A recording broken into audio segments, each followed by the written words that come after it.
I didn't want to say much about this when Damar was unconscious. Mostly because I didn't want to speculate what was going to happen. It was a never-changing situation. And technically still is. I'm pretty cynical, so when someone gets CPR for 9 straight minutes without response, I expect the worst. I expected him to be brain dead after lack of circulation. You look at the raw emotion of the players and the Bills on that field, they felt like they lost a brother. And the worst part was that it was a completely routine play. Nobody did anything wrong. T. Higgins got fucking death threats for merely doing his job. It was just the perfect hit at the perfect spot at the perfect point in Damar's heart rhythm.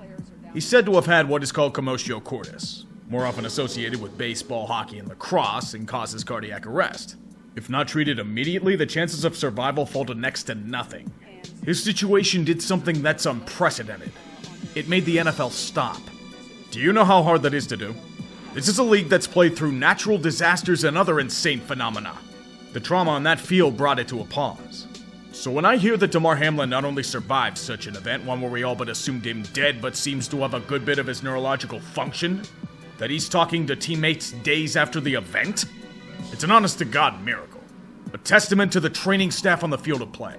The first responders and EMTs that transported him to the hospital, and the staff at the ICU that did everything in their power to keep him stable. The power of medical science. The power of people. The power of the human spirit.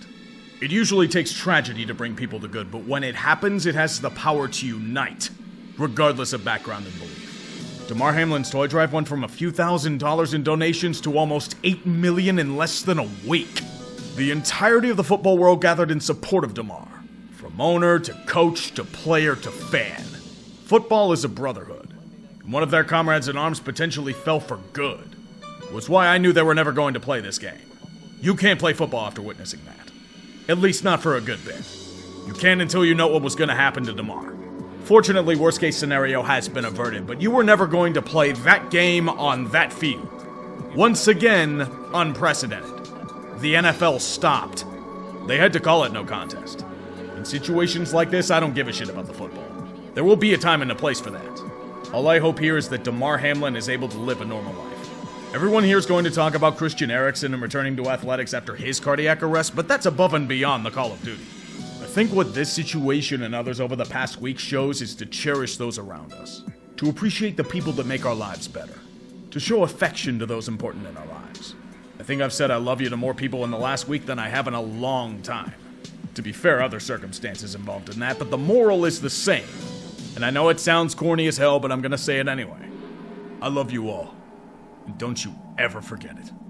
Take care, and have a good night.